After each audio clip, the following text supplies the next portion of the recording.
Hello students, आज का हम लोग का टॉपिक है एमीटर कपल्ड मोनोस्टेबल मल्टीवाइब्रेटर। तो मोनोस्टेबल मल्टीवाइब्रेटर क्या होता है? मोनोस्टेबल मल्टीवाइब्रेटर एक टाइप का डिवाइस होता है जो एक पर्टिकुलर विड्थ का पल्स को जनरेट करने का काम करता है। बेसिकली मोनोस्टेबल मल्टीवाइब्रेटर का आउटपुट आइदर जीरो रहता है या तो वन रहता है। परमानेंटली आइदर जीरो रहेगा या तो वन रहेगा। जैसे ही मैं उसमें एक्सटर्नल ट्रिगर पल्स अप्लाई करूँगा तो वो अपना आउटपुट चेंज करता है, जीरो से वन हो जाता है या वन से जीरो हो जाता है। ठीक है, मतलब अपना ओरिजिनल स्टेट को छोड़ के किसी और स्टेट में चला जाता है और कुछ देर उस स्टेट में रहता है, फिर वापस अपने ओरिजिनल स्टेट में वापस आ जाता है। ठीक है, ये होता है हमारा मोनोस्टेबल मल्टीवाइब्रेटर, जैसे कि यहाँ पे आपको दिख रहा है। अब वो दो टाइप का होता है मोनोस्टेबल मल्टीवाइब्रेटर। एक तो होता है कलेक्टर कपल्ड, दूसरा होता है एमीटर कपल्ड। कलेक्टर कपल्ड में क्या होता है? पहला ट्रांजिस्टर का कलेक्टर दूसरे ट्रांजिस्टर के बेस से, दूसरे ट्रांजिस्टर का कलेक्टर पहले ट्रांजिस्टर के बेस से कनेक्टेड रहता है।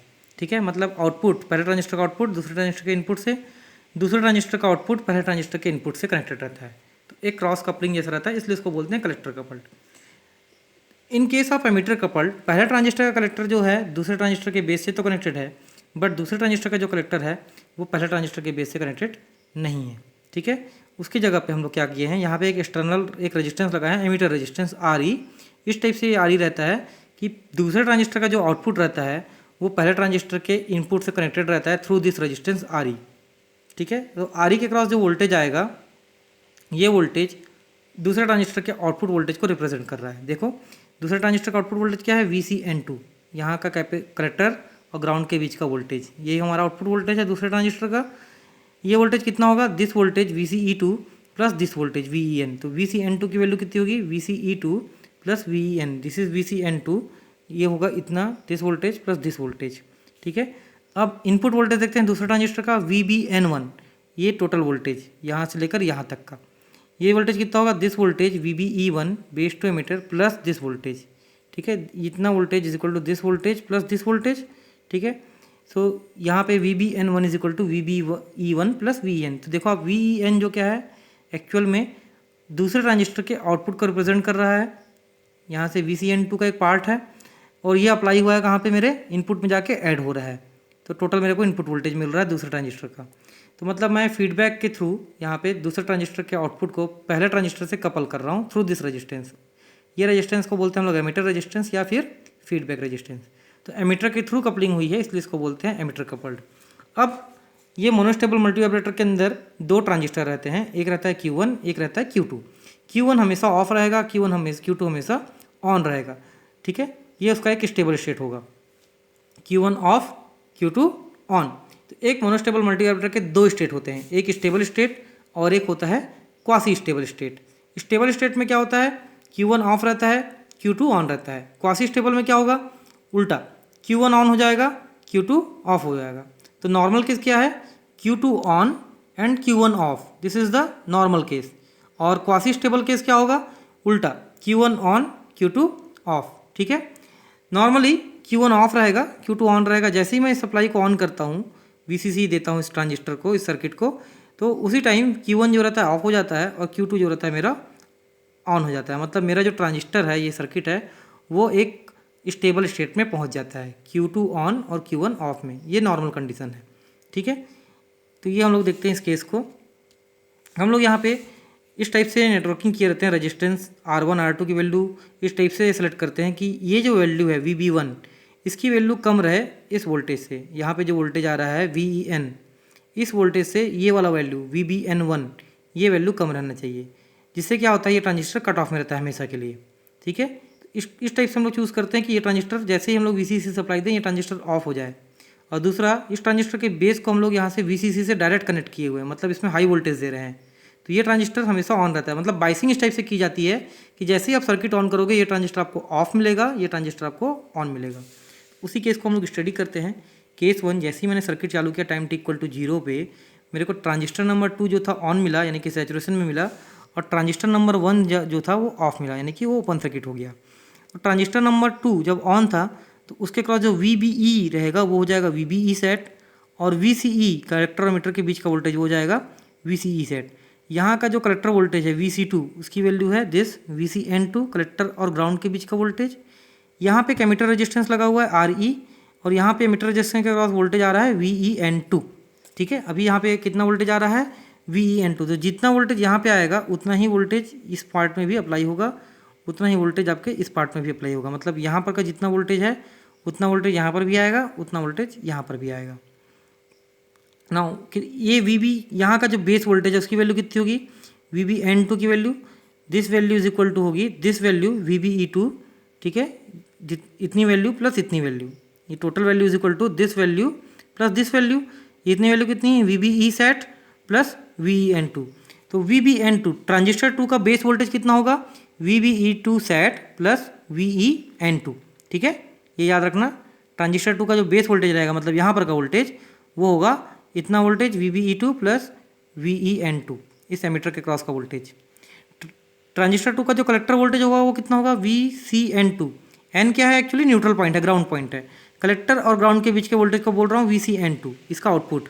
VCN2 की वैल्यू कितनी होगी, this voltage VCE set plus this voltage VEN2, this voltage plus this voltage, इतना वोल्टेज प्लस इतना वोल्टेज, ये होगा मेरा इतना वोल्टेज VCN2। तो VCN2 इज इक्वल टू हो जाएगा VCE2 सेट प्लस VEN2, ठीक है, तो ये हो जाएगा। अब ट्रांजिस्टर 1 में आते हैं। ट्रांजिस्टर 1 का जो VC1 होगा यहाँ का कलेक्टर वोल्टेज वो होगा VCC के बराबर, और ट्रांजिस्टर 1 का जो बेस वोल्टेज होगा VBN1 ये हो जाएगा VBN लेस देन VEN2। तो मैंने कहा था ना कि जो इस टाइप से सेटिंग करके रखते हैं कि यहाँ का जो बेस वोल्टेज है ट्रांजिस्टर 1 का वो यहाँ पर जो मीटर वोल्टेज है उससे कम रहे, तो जिससे क्या होगा, ये जो हमारा ट्रांजिस्टर है कट ऑफ में चला जाता है, ठीक है। तो ये कंडीशन आ गई सबसे पहले। अब किसी टाइम t=0 पे मैं क्या करता हूँ, यहाँ पे किसी पर्टिकुलर टाइम t=0 पे मैं, ये हमारा इनिशियल कंडीशन था, टाइम t=0 पे हम लोग क्या करते हैं, एक ट्रिगर पल्स, एक पॉजिटिव ट्रिगर पल्स पहले ट्रांजिस्टर के बेस में अप्लाई करता हूँ, Q1 के बेस में एक पॉजिटिव ट्रिगर पल्स अप्लाई करता हूँ टाइम t=0 पे। जैसे ही यहाँ पे पॉजिटिव ट्रिगर पल्स दूंगा मतलब मैं एक्सटर्नल ट्रिगर पल्स दे रहा हूँ, बहुत शॉर्ट ड्यूरेशन का रहता है ट्रिगर पल्स, तुरंत लगाता हूँ और हटा लेता हूँ, ठीक है। जैसे ही ट्रिगर पल्स अप्लाई करूँगा तो ये ट्रांजिस्टर नंबर 1 जो है वो ऑन हो जाएगा और ट्रांजिस्टर नंबर जो 2 है वो क्या हो जाएगा, ऑफ। मतलब अब हम लोग किस में पहुँच गए, क्वासी स्टेबल स्टेट में पहुँच गए हम लोग, ठीक है। तो हम लोग अभी पहुँच गए क्वासी स्टेबल स्टेट में। पहले किस में थे, स्टेबल स्टेट में थे, अब हम लोग किस में आ गए, क्वासी स्टेबल स्टेट में। क्वासी स्टेबल स्टेट में क्या हुआ, ये वाला ट्रांजिस्टर ऑन हो गया, ये ट्रांजिस्टर क्या हो गया, ऑफ हो गया, ठीक है। कैसे ऑफ होता है ये ट्रांजिस्टर, इसको देखते हैं। देखो अभी तक क्या था, ये वाला ट्रांजिस्टर ऑफ था, यहाँ पे this transistor was of Q1 और Q2 क्या था, ऑन था, ठीक है। अब ये वाला पार्ट देखो VC1 की वैल्यू कितनी थी जब ये वाला ऑफ था, तो VC1 की वैल्यू थी VCC। लेट से VCC की वैल्यू हम लोग मानते हैं कुछ 5 वोल्ट, ठीक है।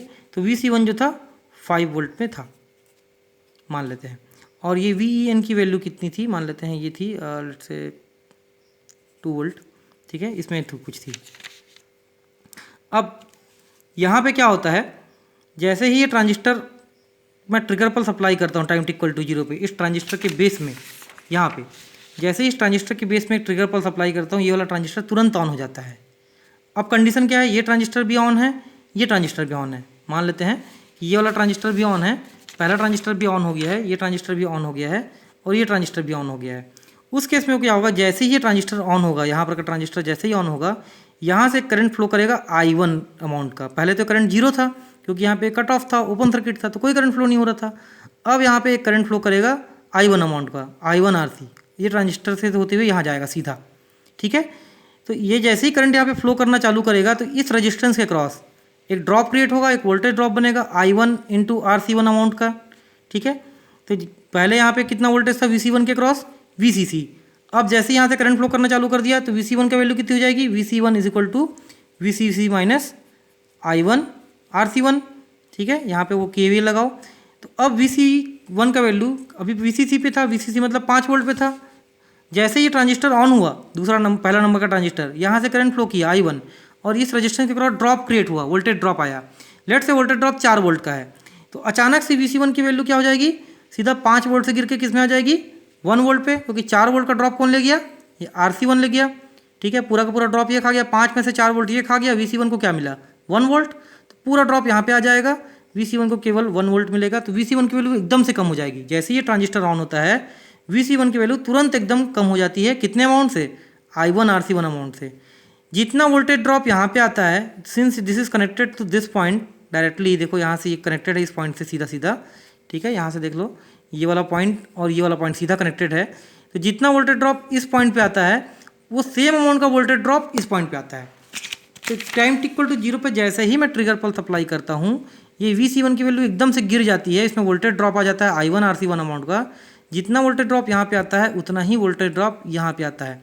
स्विच ट्रिगर पल्स अप्लाई करने से जस्ट पहले, टाइम टी इक्वल टू 0 से जस्ट पहले इसकी वैल्यू कितनी थी, इस पार्ट की, इसके बेस वोल्टेज की वैल्यू कितनी थी, VBN2 की इतनी, VBE2 सेट प्लस VN2।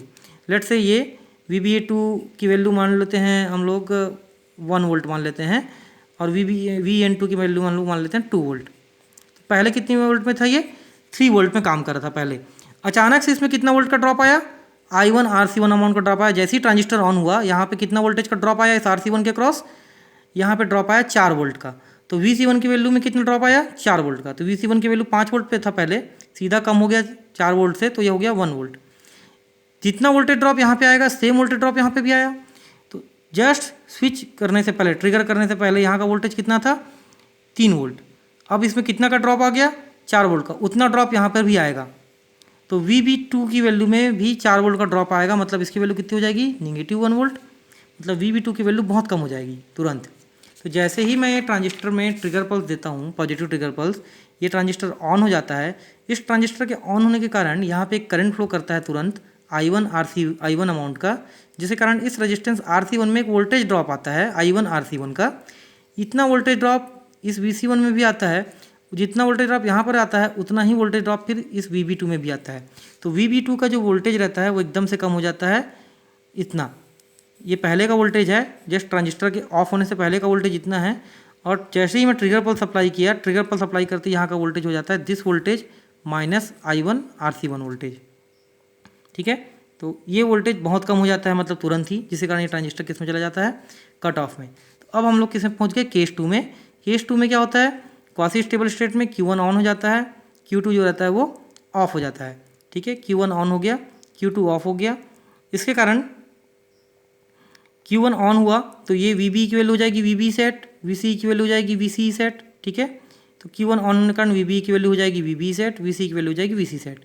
और जो ट्रांजिस्टर नंबर 2 था वो हमारा ऑफ हो गया, तो ऑफ हो गया तो यहाँ पे VBN2 की वैल्यू हो गई इतनी, दिस वोल्टेज, ठीक है। अब यहाँ पे रेजिस्टेंस की वैल्यू कितनी होगी, यहाँ के क्रॉस RE के क्रॉस वोल्टेज आ जाएगा VEN1। पहले यहाँ पे कितना वोल्टेज था, VEN2। यहाँ पे वोल्टेज कितना था, VEN2, ये ट्रांजिस्टर के कारण आ रहा था जो। अब ये ट्रांजिस्टर ऑफ हो गया है, ट्रांजिस्टर नंबर 2, और ट्रांजिस्टर नंबर 1 ऑन हो गया है, तो यहाँ का वोल्टेज आ गया VEN1, ठीक है। अब क्या होता है, देखो यहाँ से करंट फ्लो करेगा, और ये करंट के पास इधर जाने का तो रास्ता नहीं है, तो ये करंट कहाँ जाएगा, इस कैपेसिटर से होते हुए, इस ट्रांजिस्टर से होते हुए यहाँ ऐसा, ठीक है। तो ये कैपेसिटर इस टाइप से आपका ये चार्ज होना चालू होगा। जो ये कैपेसिटर है वो क्या होगा, आपका चार्ज होना चालू होगा थ्रू दिस करंट। पाथ क्या फॉलो करेगा, VCC से R, R से C से ये ट्रांजिस्टर, ट्रांजिस्टर से फिर ये रेजिस्टेंस RE, और यहाँ से ये करंट। तो अब ये कैपेसिटर का वोल्टेज बढ़ेगा, कैपेसिटर चार्ज हुआ मतलब उसके क्रॉस वोल्टेज बढ़ेगा। जैसे जैसे कैपेसिटर का वोल्टेज बढ़ेगा, इस पॉइंट का वोल्टेज भी बढ़ेगा, क्योंकि ये पॉइंट और ये पॉइंट डायरेक्टली कनेक्टेड है। जितना वोल्टेज कैपेसिटर का बढ़ेगा उतना ही वोल्टेज इस बेस का बढ़ेगा, VB2 का, ठीक है।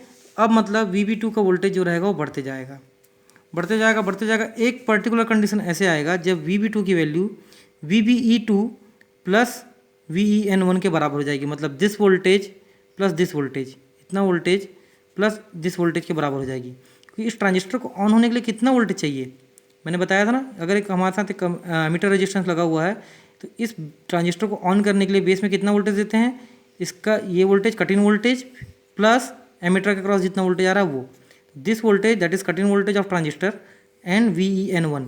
तो हमारा जो बेस है वो चार्ज हो रहा है, क्योंकि कैपेसिटर का वोल्टेज बढ़ते जा रहा है, कैपेसिटर का वोल्टेज बढ़ते जा रहा है, तो यहाँ का वोल्टेज भी बढ़ते जाएगा।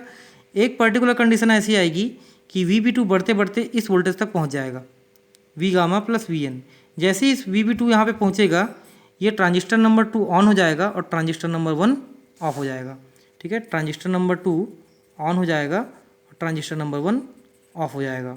तो हम लोग वापस अपने ओरिजिनल स्टेट में पहुँच जाएंगे, दैट इज स्टेट नंबर 1। ठीक है, ट्रांजिस्टर 2 ऑन और ट्रांजिस्टर नंबर 1 ऑफ। तो अब जितने देर के लिए ट्रांजिस्टर ऑफ था उतने देर के लिए मेरे को Vc2 की वैल्यू कितनी मिलेगी, Vcc। जब तक ये ट्रांजिस्टर ऑन रहता है Vc2 की वैल्यू कितनी मिलती है, Vce। जब ये ट्रांजिस्टर ऑफ हो गया तो Vc2 की वैल्यू कितनी मिलती है मेरे को, Vcc। ठीक है, तो ये Vcc कितने देर के लिए मिला, यहाँ पे मेरे को Vcc मतलब हाई वोल्टेज। जितने देर तक ये ट्रांजिस्टर ऑफ था, ये ट्रांजिस्टर कितने देर तक ऑफ रहेगा, जब तक ये कैपेसिटर चार्ज नहीं होता। ये कैपेसिटर को चार्ज होने में कितना टाइम लगेगा, इस वोल्टेज तक नहीं पहुंच जाता। जब तक कैपेसिटर चार्ज होगा यानी कि इसके क्रॉस वोल्टेज बढ़ेगा, यानी कि इसके क्रॉस भी वोल्टेज बढ़ेगा, Vb2 के क्रॉस। तो Vb2 चार्ज होते होते जब तक इस वोल्टेज तक नहीं पहुंच जाता, उस टाइम तक हमारा ये ट्रांजिस्टर ऑफ कंडीशन में रहेगा। ठीक है, और उतने टाइम तक मेरे को ये ऑन मिलेगा, फिर ऑटोमेटिकली ये वापस अपने ओरिजिनल स्टेट में पहुँच जाएगा। तो हुआ क्या मोनोस्टेबल मल्टीवाइब्रेटर में, केस 1 में नॉर्मल कंडीशन में ये वाला ट्रांजिस्टर ऑफ था, ये ट्रांजिस्टर ऑन था, मेरे को Vc2 कुछ Vce सेट वोल्टेज मिल रहा था, कुछ कम वोल्टेज मिल रहा था। ठीक है, फिर मैंने ट्रिगर पल्स अप्लाई किया। जैसे ही मैं ट्रिगर पल्स अप्लाई करता हूँ ये ट्रांजिस्टर ऑन हो जाता है, ये ट्रांजिस्टर ऑफ हो जाता है। इस ट्रांजिस्टर के ऑफ होने के कारण ये वाला वोल्टेज Vcc हो जाता है, मतलब ये जो 0 वोल्ट था लगभग वो 1 वोल्ट में पहुँच जाता है, मतलब अपने स्टेट चेंज कर लेता है। ठीक है, फिर यहाँ से एक जो कैपेसिटर चार्ज होता है, कैपेसिटर के चार्ज होने से कैपेसिटर का वोल्टेज बढ़ता है और उसके कारण यहाँ का वोल्टेज बढ़ता है Vb2 का। ठीक है, एक पर्टिकुलर कंडीशन ऐसे आता है जब Vb2 चार्ज होते होते इस वोल्टेज तक पहुँच जाता है, V गामा प्लस VEN1। जैसे इस वोल्टेज तक पहुँचता है ये ट्रांजिस्टर हो जाता है ऑन। ट्रांजिस्टर के ऑन होने के कारण ये Vc2 की वैल्यू वापस अपने 0 वोल्ट पे पहुँच जाती है, ओरिजिनल वोल्ट पे। ठीक है, तो इस टाइप से ये ट्रांजिस्टर